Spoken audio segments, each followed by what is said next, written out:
洞察局势，开启视野。这里是火力早报时间。美国国防部长嘲讽俄防空系统形同虚设，俄北方海陆战略遭遇技术性瘫痪，俄罗斯燃料基地再遭无人机重创。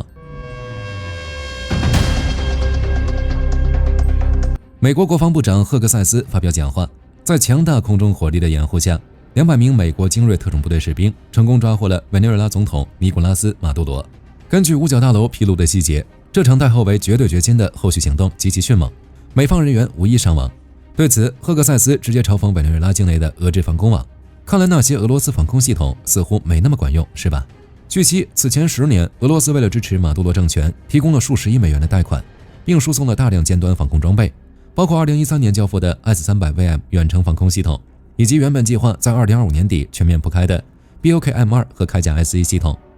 然而，这些被宣传为不可逾越的俄制屏障，却未能拦截美军的空中打击。马杜罗及其妻子在第一时间被转移至美国纽约布鲁克林，他们将面临多项重罪指控。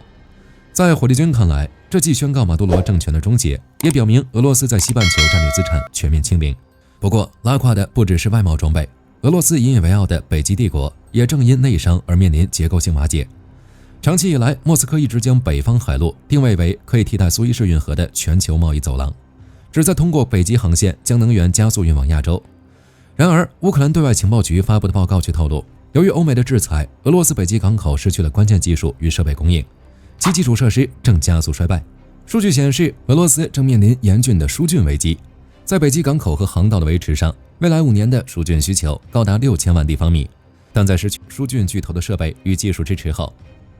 到2025年，俄罗斯国内的实际疏浚能力仅能达到220万立方米，这意味着俄罗斯目前只能满足其基础设施需求的 3.6%。港口淤积、码头老化、维护设备短缺，正在让北方海路变成一条无法通行的荒废路径。此外，俄罗斯北极战略的支柱破冰船队也正面临严重的老龄化问题，大量核心技术人员由于战争动员和经济下行而大量流失。尽管克里姆林宫反复声称要在圣彼得堡造船厂实现疏浚船和基地装备的国产化，但情报评估早已证明，这些口号大多停留在图纸和公关稿上，根本没有任何实质性的工业产出。在北极战略陷入僵局的同时，俄罗斯本土的燃料供应体系再次遭到乌克兰不对称作战的重创。根据奥斯特报道，俄罗斯第佩茨克地区突然发生剧烈爆炸，位于乌斯曼附近的斯特列列茨基胡托拉村一处关键石油储备设施遭到乌方攻击无人机的精准命中。该仓库由乌斯曼石油公司运营，是该地区石油产品储存、销售和转运的核心枢纽，配备有自有的运输车队。利佩茨克州州长伊戈尔·阿尔塔莫诺夫随后证实，火灾是由一架无人机引发，但他没有具体说明是哪家设施遭到袭击，更拒绝透露具体的损失数额和对供应链的影响。今天的早报到这儿就结束了，俄乌局势正在发生质变，后续动态我们将为您实时追踪。我是火力军，下期见。好的，各位观众朋友们，我们频道一直在聊真实的军事资讯和武器装备，后台也经常有朋友问，有没有值得推荐的入门级模型？今天就和大家分享一款近期接触到的产品。